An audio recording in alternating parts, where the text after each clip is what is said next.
flex. Just make sure you tune to the RPX. Stay dropping jewels on the airways. Keep sitting hunting like every single day. This ain't no shade, this ain't no flex. Just make sure you tune to the RPX. Stay dropping jewels on the airways. Keep sitting hunting like every single day. RPX. Yeah, just the RPX where you can sit back and catch a vibe at. But your mind gotta be open like a surgeon with a scalpel. Mixed with the tips that can help with the mental, also the spiritual, and even the physical. The way she break it down, you don't need a visual. Always keep it fair and also critical. Everything is clear, ain't no need for subliminals. Growth is essential, the love is not rental. You might be perplexed, but it's so simple. If you wanna know how you can interact, just hit the IG or the Glocawear app. So come get involved, it don't even cost. Just hit the DM if you need to talk. So all my good people out there, stay blessed and make sure you tune in to the RPX. This ain't no shade, this ain't no flex. Just make sure you tune to the RPX. Stay dropping jewels on the airways. Keep sitting hunting like every single day. This ain't no shade, this ain't no flex. Just make sure you tune to the RPX. Stay dropping jewels on the airways. Keep sitting hunting like every single day. RPX. Chill.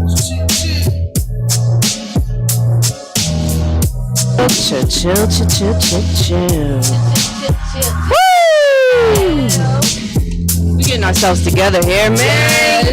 Take some time to unwind. Hey. All right. Here we are with another episode of the X Radio, where you can find us every Thursday night at 6 p.m. And, it's been a very busy day. Busy like that.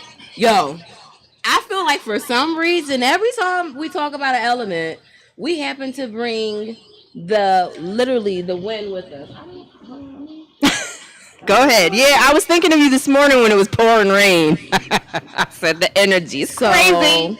I don't know. You still? I don't know. I do. I hear an echo too. There we go. Okay. Also, nope, that's not it. But okay. Interesting.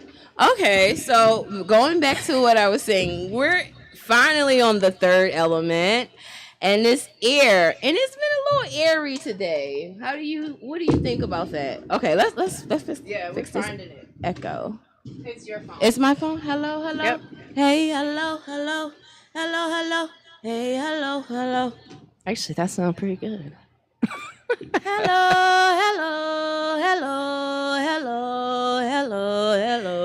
Hello. In case you forgot, my co-host this month for the month of June is Ainea Mahogany, the songstress and multi-talented woman of the world. Look, now, I had to make sure all these levels was together because we're about to bring a master engineer. Yeah, right. And Seriously. Look, we can't have no problems because he's going to be like, what? He'll be like, yeah. That's the problem. That's the problem. So today, once again, welcome back to Glocawear. We are talking about the air element during the Avatar Cypher. And basically, air, I feel like when it comes to nowadays, it's the most free element there is. Air pushes water, push fire, push earth. So it's like it can extinguish or ignite, right? And then it's like, especially when it's like Hurricane Katrina time. Have you ever been like in a hurricane situation and you're walking down the street and the wind just pushing you just like, right. Oh, okay. Right, you doing the Michael Jackson lean, just trying to get to where you're going. Right. So basically, we're talking about communication. And not only communication, the evolution of our way that we communicate. And what do you think you still hear the echo? Yeah. Echo? Yeah. Is it me? It's you, girl. How? I don't know. It's your phone. In case you're not tuned in and you are listening, you want to see what's going on here in the studio, you can go to YouTube, type in Glocawear, Glocawear, and hit the live link. The X Radio is live right now on YouTube. And you can comment as well. We are doing something a little different, so maybe you can't comment today. Is still echo? I don't hear it. I think we did it. Mr. Telephone Man. Nope, there it is. It's still There's something wrong with your line. Oh my God. It is something wrong with my line. Oh my God. Should I just leave? Should I just leave it? We don't want no echo through the whole. Yeah, I don't want to echo, but I don't know why is your volume up. Why? I know you. I saw you turn it down. Maybe that was your ringer. It's some iPhones I be telling y'all. Please don't judge. 'Cause I won't judge. Thank you. All right, so this is what I'm going to do. Until the meantime, I'm going to remove it, and then I'm going to bring myself back. Let's see. All right. Leave the meeting. Boom. Hello. Can you hear me? There you go. I hear you. All right, perfect. So we're talking about the air element. We're going to No. It's not me. Toot. I have an echo in here, and I need help. Okay. And I thought I solved the problem. However, mine is still doing it too, and I turned mine all the way off. don't. All right. Oh my gosh. We're having technical difficulties. Don't judge us. But that's what live radio is. Look, Boop, boop, boop, we're working with communication. We're working with ear. Something in the airways is not connecting. Yeah, I think it's our phones. Oh gosh.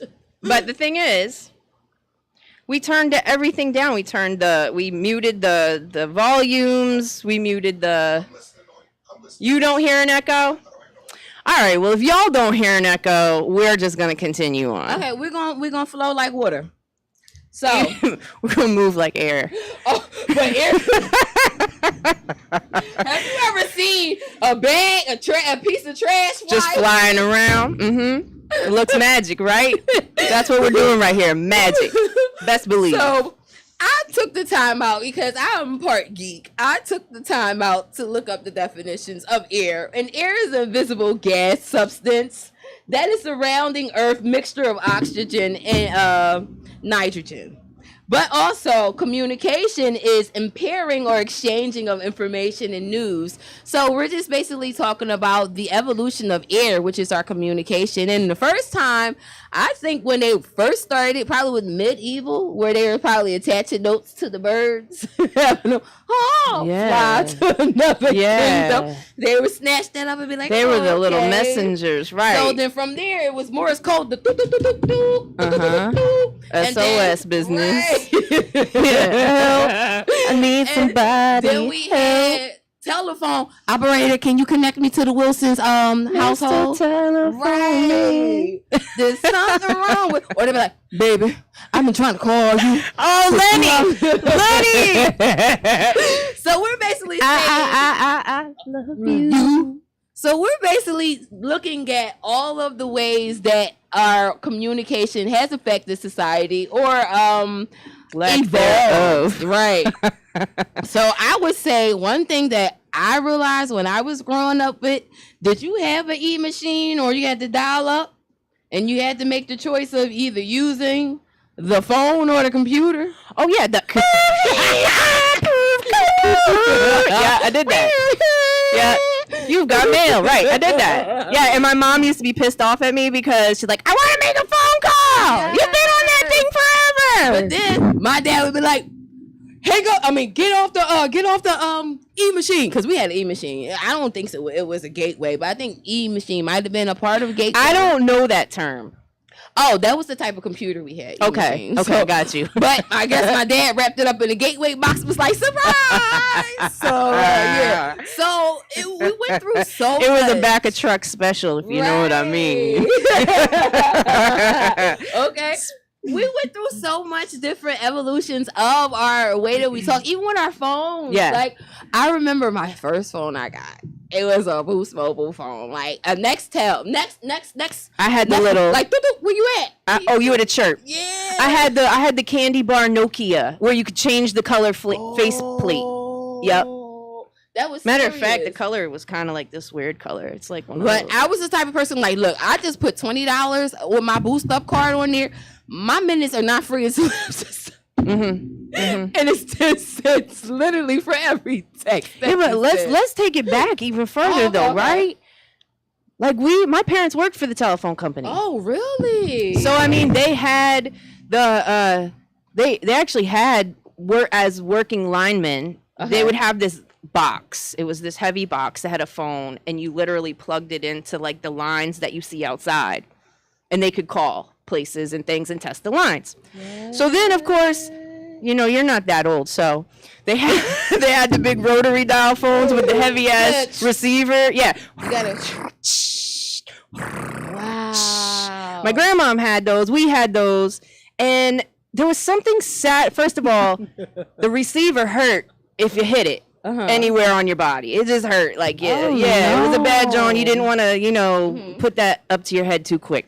So, yeah, you had to know phone numbers, but the thing was, by the time it got back around, you had to remember what the next number was. So hanging up was satisfying because it made that ding when you hit it, when you crashed it down. And nowadays, you know, we can't do that. You ever do that? You want to hang up on somebody? I mean, I'm not going to say I don't do it because I do it. I'm going to admit funny. I do it. But it's usually, I'm better at it now. Right. I don't want to say I'm better at hanging up. I'm just better at not hanging up because it's rude, right? But sometimes when you just had enough, you're like, I can't do this no more. Right. So yeah, there's nothing satisfying about pushing the button, right? You had a lot of your strength and your animosity to go in the slam, like bing! Right. And that's it did crazy. Just that. I was just talking to the friend about that. Shout out to you, Q. I was just talking to him about that last night. I was like, remember when we used to be? It would be like, click, now you do doo-doo. And it's not even as fun. It's not significant as satisfying. And like we have transitioned through so many different types of phones. Like I remember it was the time even when I had a Boost Mobile, everybody was trying to get the Razor phone. I was like, what is the Razor? Right. Oh, it's a thin type of phone. And then, but it was still just a flip phone. I had one, right. But you still can bang on somebody with the flip. Yeah, like a clamshell. Right. So even with us evolving through our phones and stuff we evolved through our music. We used to have tapes. Hell yeah, listen. You see the shirt. I don't have the shirt on. I'm just saying, but I love the shirt that has a VHS, it has a cassette tape, and it has another one, I can't remember, but it says "Don't Forget Us." Oh. Wasn't it a song radio, something radio. A video killed the radio star. Right. Yeah, that's how. So okay, so that's basically showing that slowly, like videos and you know the evolution of like our technology has really pushed aside a lot of things. Like I remember when literally everybody was like, "Oh my god!" All right, I'm not gonna show. I'm gonna tell you a little bit. When B2K came out with Pandemonium, everybody's waiting for that album to come out. We were like, are you going to go to the store and go get it? We used to go to FYE, like for your entertainment. Are you going to go get that? I used to work there, yeah. Oh, really? Facts. It used to be Record Town, but then, FYE bought it. I worked there. Oh, awesome. And then from there, it was like, okay, MP3. And even with MP3, you had to connect that to your computer. I used to go to LiveWire, download. Yeah, Napster. Yeah. So just to see how easily we went through a lot of like upgrades. Upgrades for sure. So even the person that we're interviewing tonight, he went through like he's seen it. He's like the godfather of like engineering. Like this is a powerful person that just takes the time out just to listen. But even what I'm saying, like, to bring it back to a full circle, do you feel like technology in a way has made us so like we want everything so fast nowadays? Yeah, like it's been a blessing and a curse, as they say, because technology is cool because we can have certain things instantaneously. Right. But like you said, like now it makes us want things instantaneously that necessarily might not be able to be given instantaneously. The other thing is communication now, you would think could be better, but in a lot of ways it's suffering, especially, you know, with younger generations. Yeah, because I think nowadays, since we have fast food, you can go to the store, you don't even have to worry about shopping. People could deliver your stuff to you, and it's just like the cart. Yeah, shout out to Instacart. Woo woo. But literally, we have kids now using abbreviation for a lot of stuff. So I think it might get to the point where they might be like, and I might be like, bye. Yeah, right. No, seriously, my son's like, what's ARD, ma? I'm like, oh, my bad. Art. He's like, I'm like, all right. He's like, that doesn't even make sense. Art. Okay. So we're basically saying like we have went through a lot of things when it comes to technology, but also, the good thing about it, because we don't have to always talk about the cons, the good thing about it is since we have this advanced technology, when it comes to art therapy, there's so many people that go on live and they have group chats and they have therapy to really heal themselves. And I just had a really good conversation with my sister, Miriam.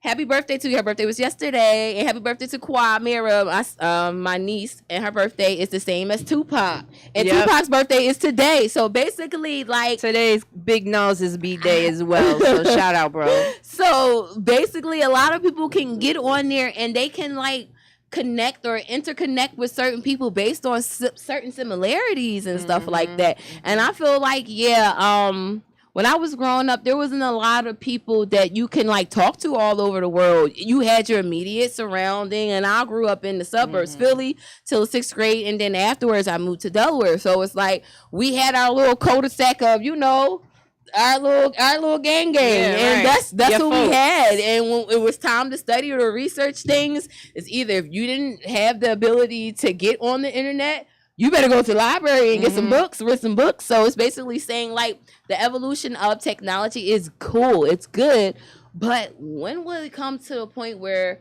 it might start taking over jobs? Like, what if it be like, you know what, McDonald's, you know what? But it is. It has, and it is. I mean, think about those, the factories, they've automated, but that even goes back, Ford started that, right? I know, the assembly line. That's the assembly line started decades ago, right? And that was kind of the beginning of automation. And now they even have those weird robots that quote unquote sanitize the aisles in the supermarkets that follow you around. Oh, they have that's so creepy. You ever run into the one? No. Those, they have them at Giant, and they're like probably like at least 6.5 feet tall, and they just zoom around, and they can recognize when a person is there, so they stop. Based on the sensory. It's bizarre. But I was in the store the other day and I went to self-checkout and the robot was really having a conversation with me. So I was just thinking like, what? To what degree is this thing going to talk to me? Whoa. So I'm thinking like, I watch a lot of movies, but I watch a lot of like cartoons, and South Park is my shiznai. Like I watched that, and they was basically saying how Amazon, the founder of Amazon, it was a little joke and stuff like that, eventually wound up creating robots. There's always some truth to the joke. I know. But see, I like to put it out there like as if I don't know nothing. I always put in a question, like a teacher. Boys and girls, if we keep using this technology, it's like Dora Explorer.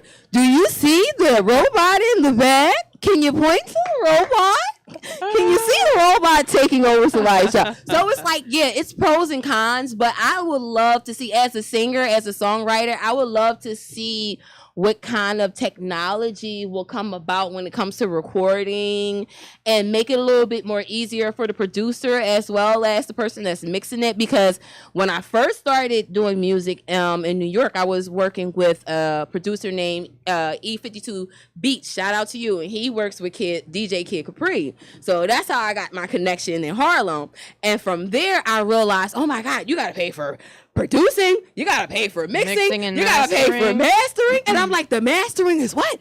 $500 each hour? So I was like, oh no. So I understand, like, it takes a lot of time, but when it comes to communication, you need to be able to listen in order for you to communicate. Because how can you communicate with somebody if you're not listening to what they're saying?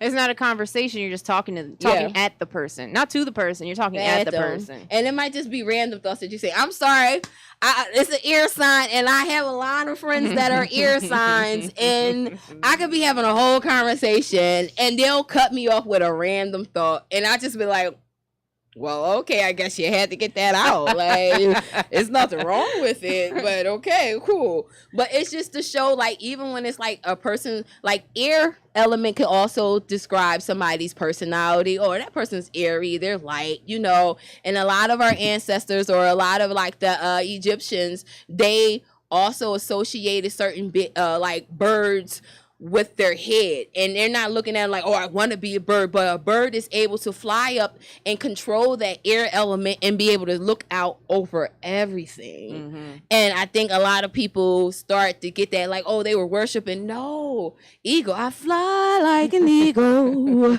in the sea, fly like an eagle. Or even, girl, when you sing me, I can feel it coming in the air tonight. Hold on. Yo, like, I was like, that's the perfect song. It really is. But the way that the technology is coming about, I feel like nowadays society, or the children, haven't gotten the chance to really be able to speak out for themselves, or everything's JK, or I'm cracking up, or I'm dying. That is the worst. When the girls, I worked with a girl last summer and she was dry AF. And that's exactly it. The no expression, no inflection in her voice. I'm dying. And I'm like, how? I'm cracking up. I'm like, okay. Like, wow, where? Right.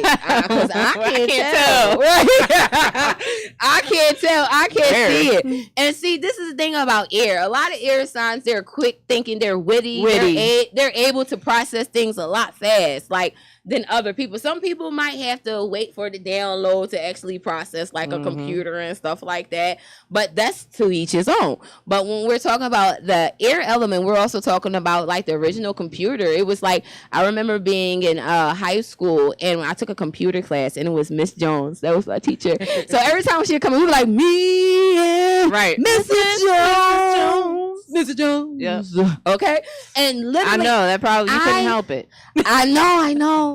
But my thing is, when it comes to that, I didn't even know that in order for you to create a website or anything like that, you need certain codes.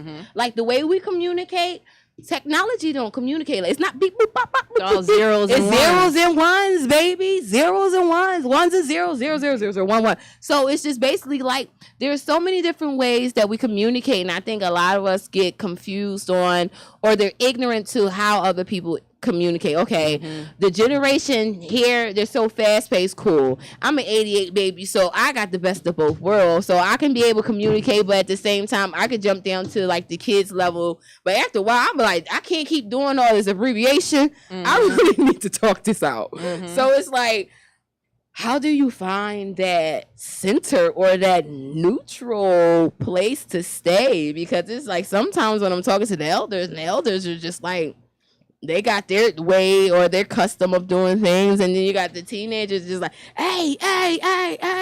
And then eventually, I don't remember, I think it's going to be, you like, oh, it's going to be sound soon. It ain't going to be no words. Yeah, we're going to go back to caveman times. Oh, like, we're gonna be like, wow, really? That happened today?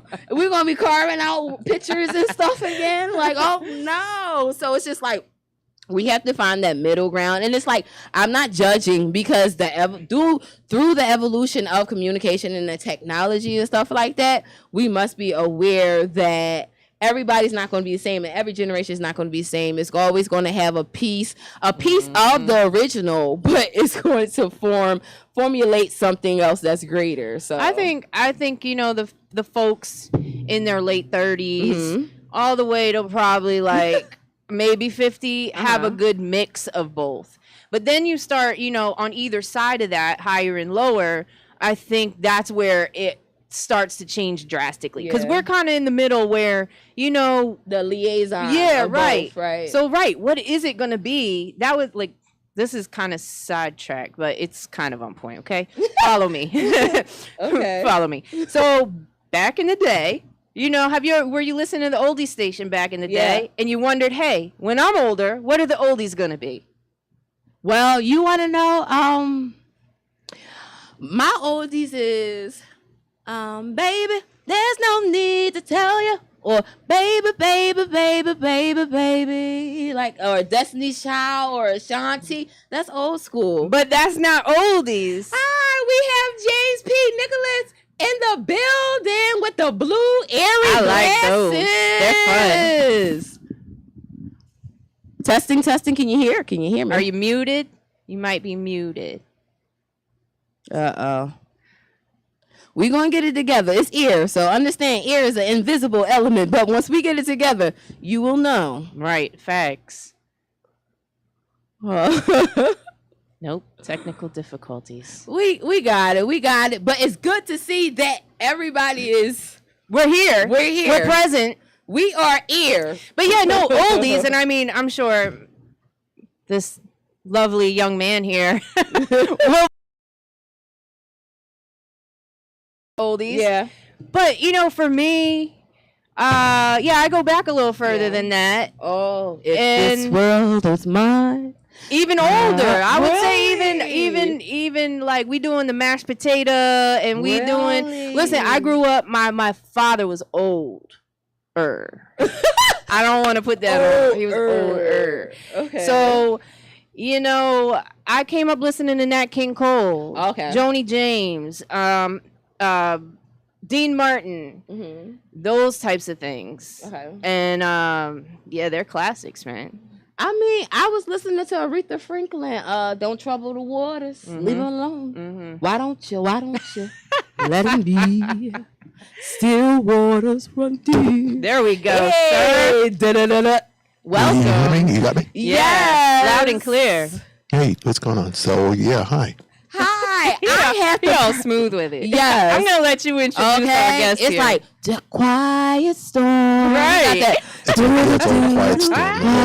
That's all we I'm going to got. have to put on my radio voice now. Ladies and gentlemen, I have such an honor. I probably met James P. Nichols probably like 4 or 5 years ago. No, it's been longer than that. Yeah, because you were coming over to the house over Kenny Wright's old house. Right, Sickleville.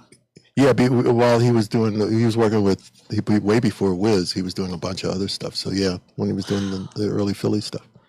Okay. With, I have to give this elder his flowers because I took the time out and studied. And I was just like, I wrote down, I call him Pops, but I wrote down so many accolades and so much. I'm like, hold on, he did this, and then he did this. When did he have the time to do his own band? And he moved from there, and then he was working with this, and then he was writing jingles. Like, whoa! So I'm not gonna give it all away, but can you please just tell us a little bit about yourself, because this is a Grammy winner, award winner, like so many times, and he's so connected, and like he don't say a lot, but when he says something, listen. So just tell us a little bit of how you really got into the mastery of engineering. I got in because I was working at the Negro Ensemble Company. Just got out of like electronics school, and I got a gig through a friend at the Negro Ensemble Company in New York, and I was doing lights. I was learning how to be a lighting technician. So, and then I was there. I was doing a couple of shows, and then they said they needed somebody to do sound. So I said, "Oh, well, I could sort of do that." I was in a band. I was always in a band when I was a kid. We grew up in Harlem in South Bronx. And the bands were Cool in the Gang and Dr. Buzzard's original Savannah band, and we'd hear those groups, Santana and all those groups. So we were always, that was before you had DJs. There was no DJs. The bands, you had to hire a band to come and play for your party. So we were the party band, and so we learned all the music and just knew you had to learn all the songs.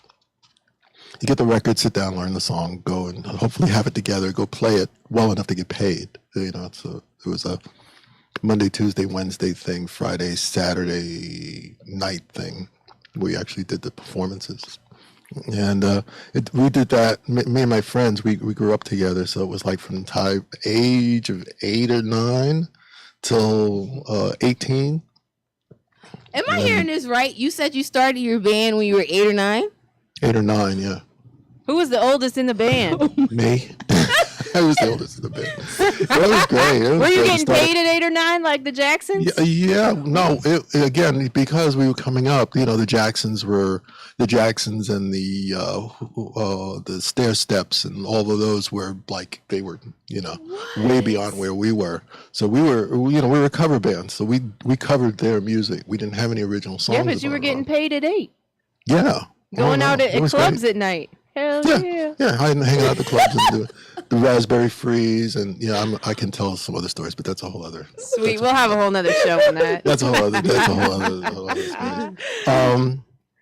And I stayed with the band until the band broke up when I was 18, and then got involved went to Pratt Institute in Brooklyn for a year, and got involved at the radio station, and then got involved in using the radio station to record stuff. And the guys would want me to come in. Can you record my congas? I'll give you $100 to record me on my congas in the studio. I was like, sure thing. Sure. Why? Why not? It's there. The radio station closes at midnight, so we worked, 1 o'clock to 2 o'clock. I made $100, and I was like, oh, this is okay. Yeah, right. And took a course in recording, got the job at the Negro Ensemble Company. They needed somebody to do sound, so I just collapsed into that. And then it was sort of, back in those days, the paper of note was the Village Voice. So you can always look at the back of the Village Voice and see if you can find a job. You can get a job with Village Voice. So there was like tons of stuff for, various New York was the center of the world back then. This was in the 70s, early 70s. So New York was the center of the world, literally. So I didn't find a gig or find a job, and I entered an ad for this place called A1 Sound, and it was funny because it was the first. It was A1 Sound, and the reason it really came up like early in the listing because the guy that owned the company. He called it A1 because it was the first thing that would show up in the telephone book. That's smart. Smart, right? But A1 is A1. A1, right? Okay. Better than A1. Yeah, it turned out to be this guy named Herb Abramson. Herb was one of the original of Atlantic Records. Atlantic Records, correct? Yeah. So it ended up being Herb Abramson that I got my first studio job from, and he placed me in his place, and I just, literally raw, came in and started working. Worked for Herb for 3 years, maybe even 4. Did whatever came through the door. Didn't matter what it was. And then I learned basic recording. Okay, here comes the band. All right, now, you got 10 minutes to do the thing, and 15 minutes to do the background vocals, and we got to have it all mixed before 6 o'clock because another band was coming in, so you had to get it, hurry up and get it done. The difference between recording now and recording then was that there was a really tight clock. Every studio ran with a clock. So you booked it. So 9 start, 12 noon. You had to be done with the rough stuff when everything was recorded. And then the back end of it was like all the sweet stuff. And it was a single day recording. You had to get it. It was done by by 5 or 6 o'clock because there was another band coming in. It was a 20-hour day. Right. Oh, Yeah. wow. I once interviewed somebody that worked with Prince, and I said, what was the biggest lesson you learned from Prince? And he had a similar time management situation. He said I think it was every 3 minutes, they said, was you have to complete something.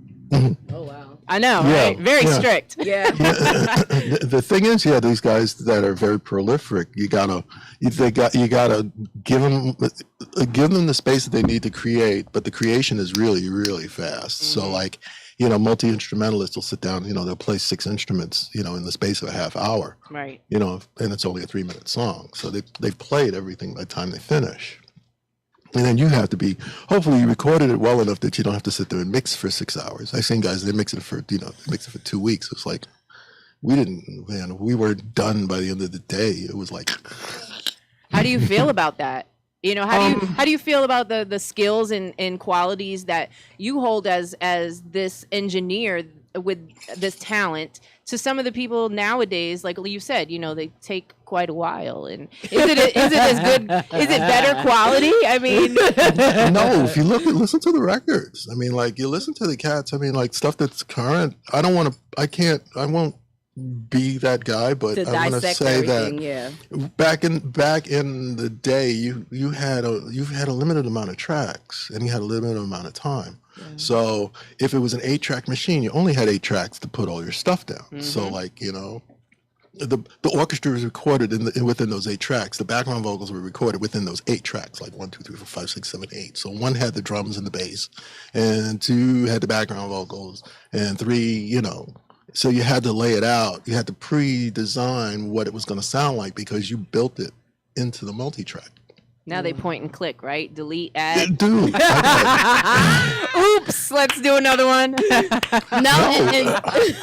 but and ultimately, again, back then, you had to be able to, let's talk about the singer. Okay, so you had a lead singer, and there was backgrounds and all that stuff, but that was a whole other smoke because the people that came in to do the backgrounds back then, I worked at this place called Sound Mixers at 1619 Broadway, and we did commercials. We did the commercials. So like Luther Vandross would come in, and Nick Ashford and Valerie Simpson. Those were the background singers. Mm-hmm.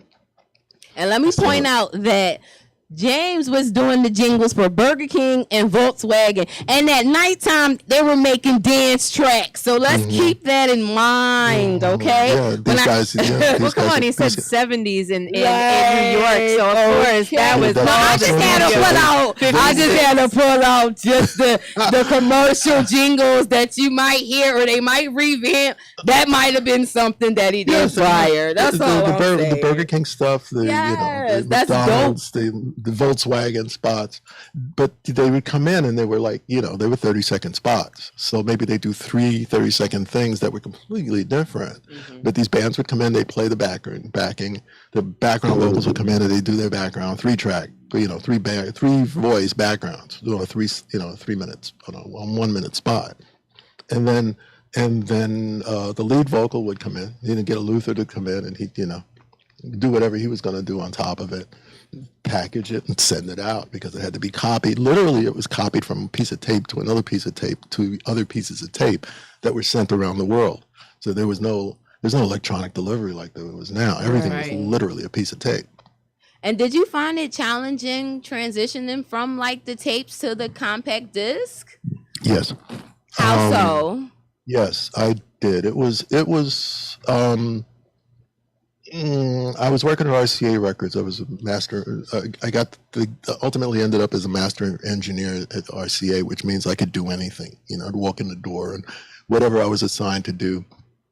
There were no restrictions. It was a union position, so you had to work your way up to it. And I was there 3 years and made master, which was like really, they thought that was amazing. Wow. Yeah, I was only because of the background coming from where I'd come from. The guys that were working at RCA when I got there, they were all guys that had been at RCA since World War II. It was part of the GI Bill. Literally, it was the GI Bill. These guys came from the service, got a job at RCA, got placed at RCA Studios, and they've been, legacy. They'd been there. So there were some really great guys, some really great engineers came out of there, and some cats that were just, they were just there. And I came in, I got dropped in the middle of, dropped in the middle of that, and sort of bounced along the top of it. Exactly. And so that's another weird story. That's another show. I got there. I was brought into work in the shop. I was brought into work and do repairs. So finally, at that point, I'd gotten enough experience that I'd worked on enough equipment. I know how to repair the stuff. So if it broke, just reach over, give it to me, I fix it, and put it back in the service. Mm-hmm. So I was hired to be in the shop, and I was in the shop maybe 6 months. And Peter, Paul, and Mary were working in Studio A at RCA Records at 6th Avenue address. They were in there, and they had one of our guys as the assistant. And the engineer that was working with her was not happy with the engineer. He was just an elder guy, and he wasn't as crisp as they think him to be. So they brought me out of the shop and put me in there. Said, "Hey, okay, here you go work in there." So the first thing that happens is like there's a mic. I'm sitting there and I'm sitting behind the engineer, and something has to happen on the other side of the glass. In the past, the engineer had to turn around and talk to the assistant and tell him to go do it. I could hear what was going on, so I just went ahead and, as it was happening, I was in the room.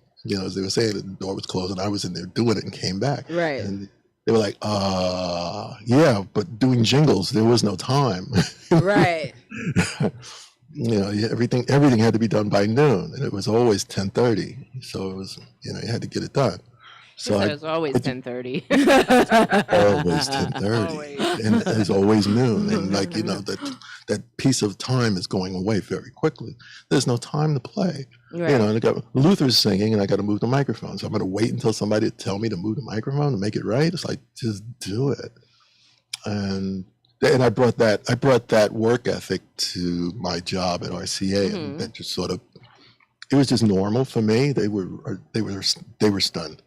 And that was actually my next question, because how important is it to actually listen to your surroundings in order for you to dilate or delegate the communication based on that? And you basically broke it down. You're listening to surrounding, you're seeing this has to be fixed. Let me just jump on the bandwagon. And that's really important, because I have taken the time out to release Love Gun and so many singles, and you are mastering all of my music. So to take the time out, and like I mentioned before, you are a man of little words, because you're constantly listening, you're constantly observing, and you need your ears to actually listen to that. And like my producer, shout out to Curtis Wright Jr., he always takes the time out if his ears are burnt out while we're recording, because I have to record not only the alto, the soprano, and the ad libs on top of the lead tracks. I got to do it twice, so I got to remember each sound and everything like that.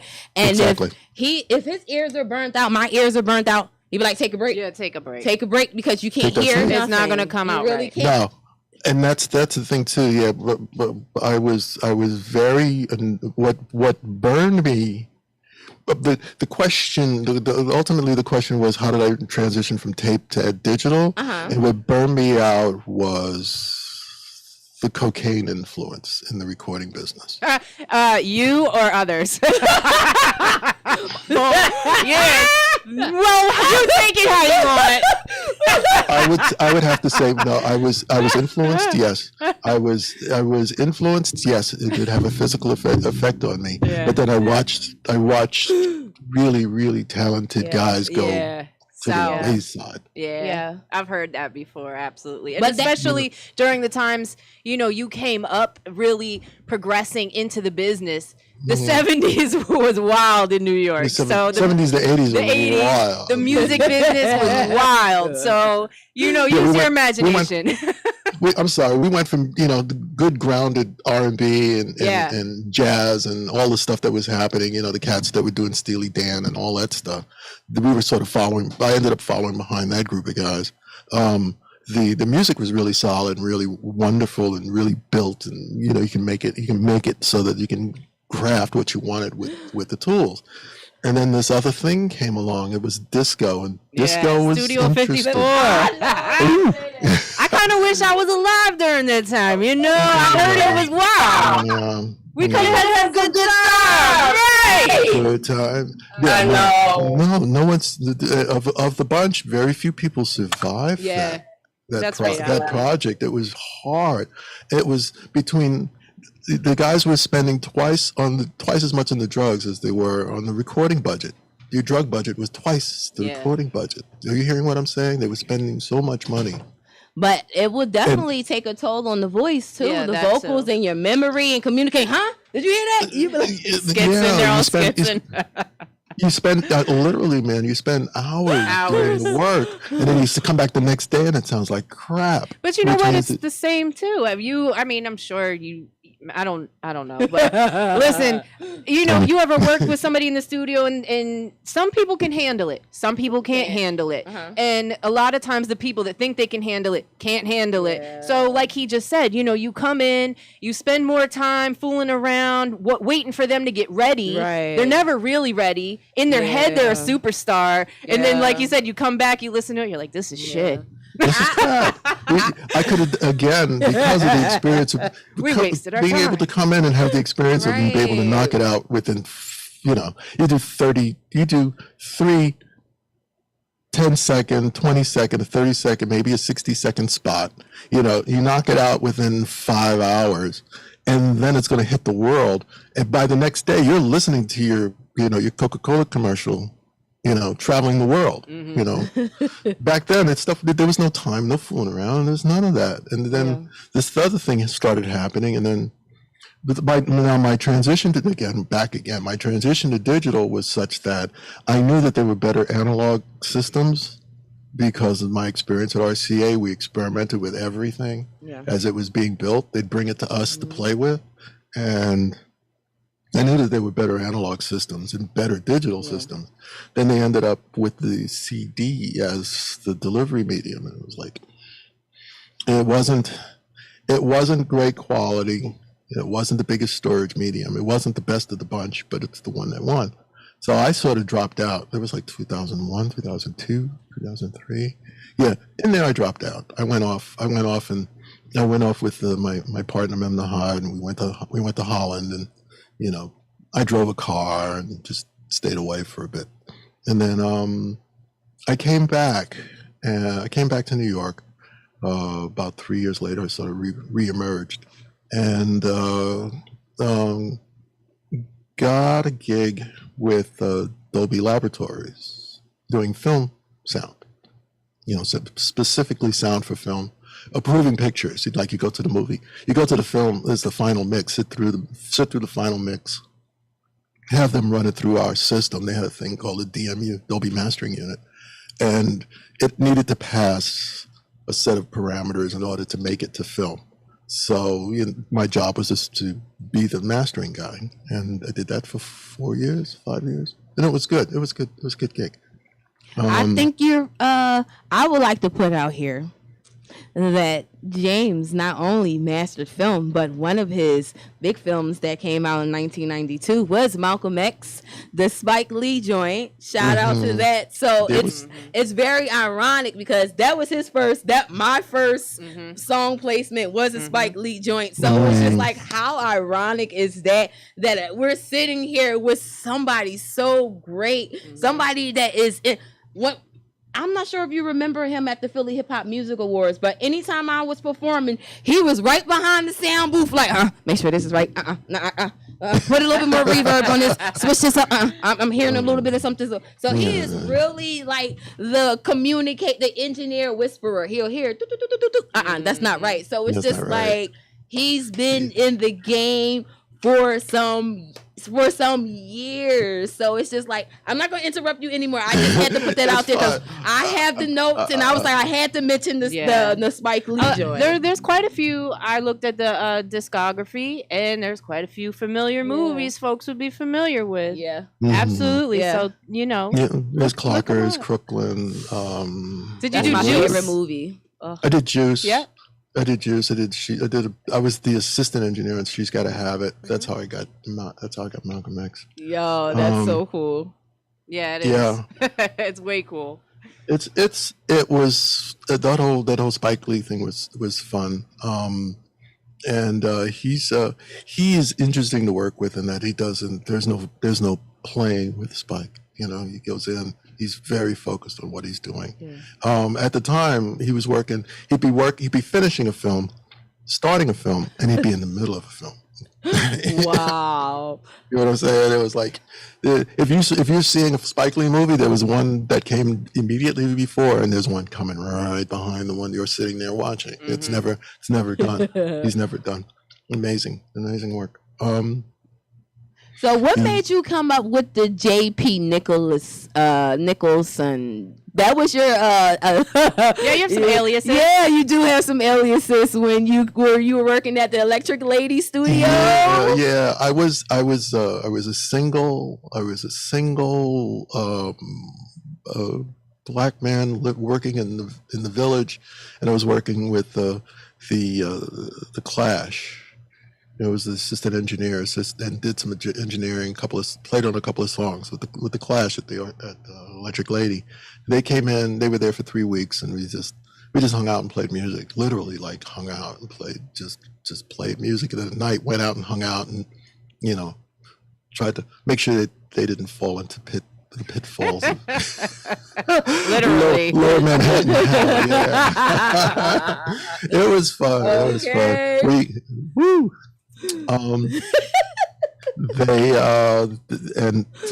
So coming out of that, the credit that I got on that is the James P. Nichols' son.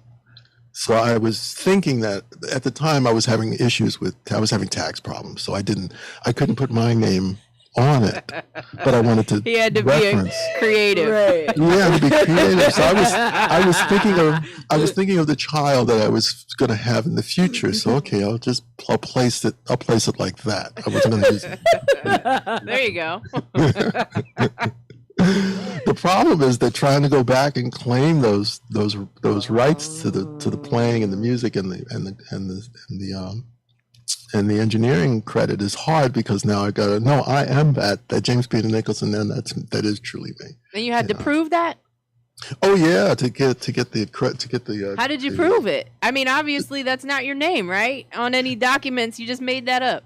I made that up at the time, Right. and it's what went on to that record. But then, because it was done at Electric Lady, I was an employee at Electric Lady at the time, so I was able to actually go and officially Get the lay claim. documentation. Yeah. Yeah, Because I'm like, officially he's go the back big to man on campus. Right. Y'all better know who JP is. Okay.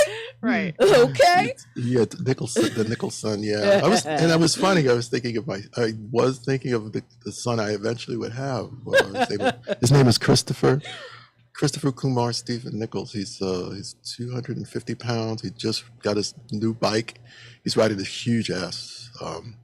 I forgot what the thing is. It's like a 1200 cc motorcycle. He just drove down from Boston this weekend. So he drove it down so I could see it. And I was like, course, oh, nice lovely. bike. So yeah, they eventually turn into something. You can think about them in the future, but eventually, hopefully, there they are. Mm-hmm. Yeah, there they are. So I have one more question.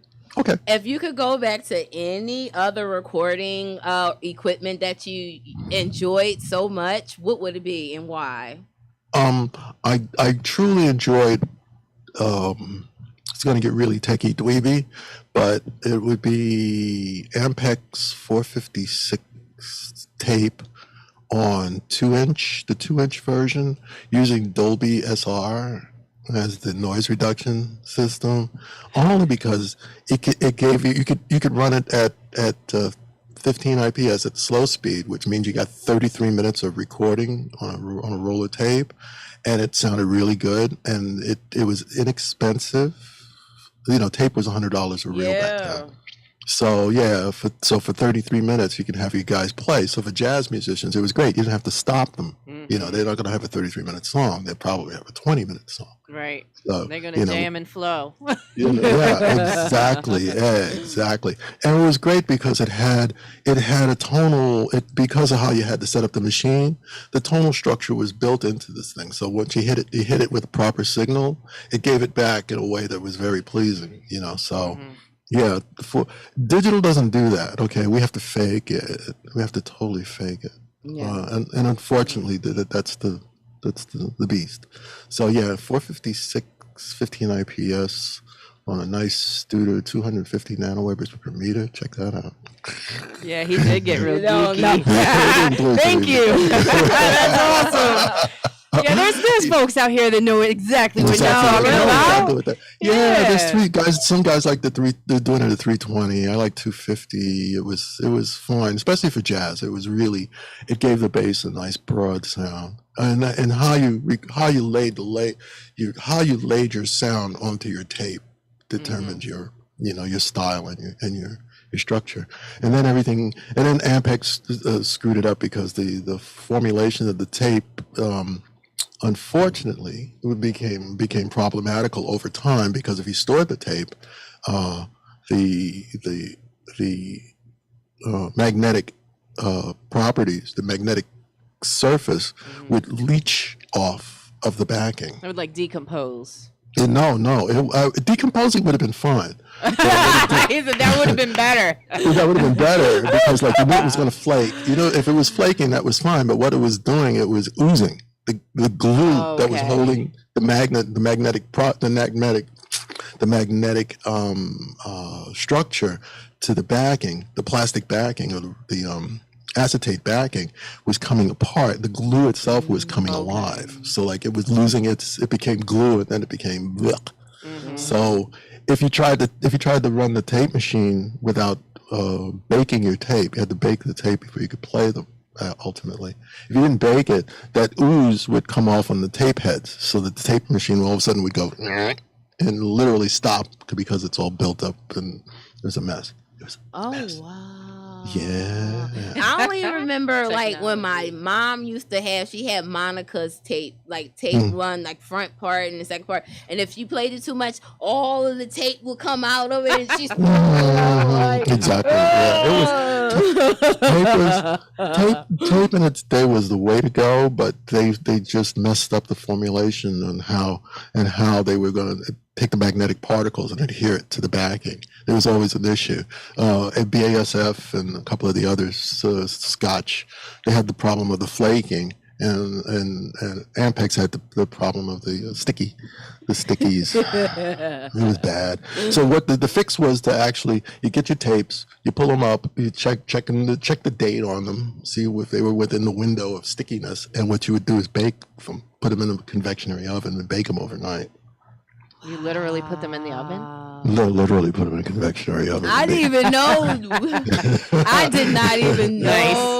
Yeah. We just got a whole history lesson. Yes. Oh my God. Yeah, that's awesome.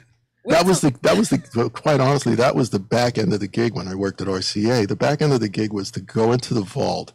We were going to turn everything into CDs, okay? They were going to redo everything as a CD. Right. So we had to go in, look at what was available, look at what we had to deal with. When the tape was made, or when the product was made, or when the vinyl was made, or when the stamper and the mother, and all of the different delivery mediums that were done over 100 years of recording at RCA.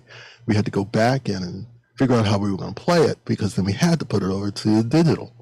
Wow. It was all digitized. The whole catalog was digitized in the 10 years I was there. All of it. Is that what they call remastering? That was the remastering. Yeah. Wow. So the Heifetz remastering package was a 60 CD set. I worked on 5 of the CDs, and it was over. I'd have to say almost 10 years to actually get it to that point, actually get it finished. Wow. Yeah. Wow. Yeah, That's exactly. crazy. That's a lot of invested time and that is. energy. That's a They lot didn't of play. listening. Yeah, That's that is a lot of listening. it was, I hope you like the songs. That'll make it easier. I worked on it. I worked on my portion of it for 2.5, maybe 3 years, and it was just come in the morning, pull the tapes up out of the vault, sit down and go through the stuff. Literally like tape and tape and tape and tape. So I worked on it for exactly just like that. And I was there. That was the job. That was the job every day. So I worked on it until I got a visit from Jascha Heifetz in a dream, And I went to my boss and told him, Yash came to me last night. And he says, yeah, it's time for you to get off of this. I said, yeah, I got to go do something else. So, yeah, it was, you can't dream about the client, okay? So, Yeah, it's got a little deep. things was getting deep. It was getting deep. Yash came to me in my dream. It was like, Yash, baby. And it was, he's an amazing violinist. If you ever get a chance, listen to his stuff. It's like, it was great if you watch his YouTube videos. They're amazing in that. His music is very, very emotional. It's like he's digging in and going for it. But his face is nothing. We used to call him stone face. Nothing in his face. Nothing going on, huh? Nothing going on. You see cats be, you get pianists and violinists, they express and it's all in their face and they got their body. Nothing. Yeah, my son, when he plays the saxophone, he gets all this going on. Yeah. And he gets his eyebrows going. Yeah. And so again, it telegraphs what they're doing, but it helps them to actually get the notes out. Yeah. Yasha wasn't trained to do that. He's been doing that. His recording contract. I think he was 10 when he got his first recording contract. Oh, wow. Stoneface, yeah, because he's just killing it. Not, and nothing from the neck up. Eventually, once in a while, he'd get his eyebrows going, but. That was once in a lifetime. You probably saw that. It was probably a regular day in the park. Yeah, that was just walking. Yep, it's nothing. Regular day in the hood. Okay. And that's what we were talking about. How do you truly express what it is that you're trying to say without giving it away? You see these cats, they give away what's going to happen. So you're anticipating by looking at their face. And back then you didn't see them. They weren't. This was not a visual. They were in a non-visual medium. Right. So you had to just listen, and he was nailing it. Word go. Oh man, James, we might have to bring you back because this was an awesome conversation, and unfortunately, we've run out of time at this point. Okay, great. But listen. man, I want to thank you so much for your time and stories because this was really great. You see who I was around the whole time when I was recording my album, and I'm like this. Listen, when I heard her music and knew her soul before we ever met, and I appreciated her as a person and an artist before, like I said, we even met. And when we had met, it was that, hey, I know you. I know you too. There was so much excitement between us. You know what I mean? So right. You helped make that happen as well. And that's what music should do. It doesn't have to be a visual medium. You don't have to know the people or get into it. You just listen to how they present what they're trying to say. And if it comes across, then we all did our job. And that's what it's about. And I think lastly, it's about the dedication and seeing the person grow, because when I first came to them, you were green. I mean, that's all there is to it. You were green, and you needed guidance. Yeah, I knew for a fact that I needed to be a little bit more structured, but being around them more, they whipped you in the line, right? And then afterwards, James, after leaving the studio session, James literally dropped me off, and you hear the jazz music, and he's like, and he just dropped me, and I'm like, his ears are not burnt out. He's like, nope. He said, nope. So it's just like amazing. What an honor to actually just bring you on this. Yeah, absolutely. I Googled so much stuff. It was just like, it was impossible to get through 1 hour. It was just way, way, way impossible. So it's like, let's give our elders, and I'm gonna call you the wizard from now on, because pay no attention to the man behind the curtain. Okay. But he's probably behind the curtain like, so thank you so much. And it's such a pleasure to have you on this on the air element. You definitely served. You brought the air, you brought the blue glasses, the shirt so airy. I love the glasses. Yes. My white earbuds. Yes. That's cool. The other thing I just want to leave you all with, it's like what I always say is up is louder. Up is louder. Up is louder. Up is louder. The up does is that louder. mean? You can bring it down. You can do that thing. Understand that just because you made it louder doesn't make it better. Yeah. Up is just louder. So Yeah. There you keep go. it calm. Keep Yeah. it calm, y'all. Okay. Yeah. Keep it level. Okay. That's about it. Thank you, man. Okay, Thank you so much. Oh Bye. man. It's been a pleasure to have James P. Nichols on the X Radio here on Glocawear. And if you missed any part of this episode, you can definitely catch it on YouTube. It is available 24/7. Go to YouTube, type in Glocawear, and check out the latest episode of the X Radio. Man, that was a good job. That was. I felt like I just went to like Berkeley College of Music. Yeah, right? And like I'm about to graduate with like right. Master of Right. Oh man, we need to Music. have him back on. Yeah. What do we have next week? We have Earth Element, where we'll be having Quentin Wright, and he'll be talking about cryptocurrency, what we value, and how we can progress when it comes to financial substances. So Man, I forgot to ask him what element he was. he's Cancer. Oh, so he's a water. Yeah. All right. I'm just curious, like, because I did ask you, like, is it like coincidence that I want to say July 3rd is his birthday, the 3rd. Uh-huh. July 3rd, yeah. Uh-huh. Yep, that's a Cancer. Yeah, Water. that's a Cancer. Yeah. Yeah. So man, good John. We're gonna elbow bump on that one. Okay. Like I said, if you missed the interview, you can definitely check it out on YouTube. Go ahead and type in Glocawear. We're going to be back next week with Ania and Quentin. Mm-hmm. We're going to be talking about the earth element. And until then, I want y'all to like stay cool because it's hot out here. And people are acting crazy. Stay cool. So stay cool. Cha-cha-cha-choo. Okay. Until next time. Peace.